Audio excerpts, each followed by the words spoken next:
The pictures are hard to look at. Images of Sudanese civilians bearing wounds from what are alleged chemical attacks. People consistently described that their skin would sort of harden and actually fall off in large chunks. People would begin to cough, they would begin to vomit, they had diarrhea, they began to tear from their eyes. Some people actually lost their sight. Human rights group Amnesty International says it is proof the Sudanese government is using chemical attacks on its own people, killing as many as 250. The findings are from an 8-month investigation based on 200 interviews and satellite imagery. Amnesty believes there have been at least 30 such chemical attacks since January in Darfur's central Jebel Mara region. Sudan's government calls the accusations false and unfounded.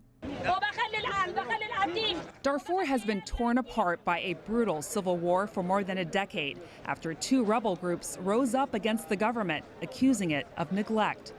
The government quickly crushed the revolt, but since 2013, fighting has flared again among government troops and their supporters and rebel groups.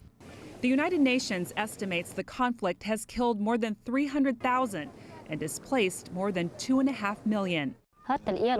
Even the children, they slaughtered them.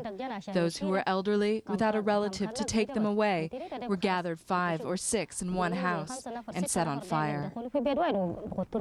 Many live in regions where access to humanitarian aid is limited. Sudan's President Omar al-Bashir is wanted by the International Crime Court for crimes against humanity, including genocide, but he remains in power and travels freely. A joint force of the United Nations and African Union has been stationed in Darfur since 2007, but critics say they and the international community are not doing enough.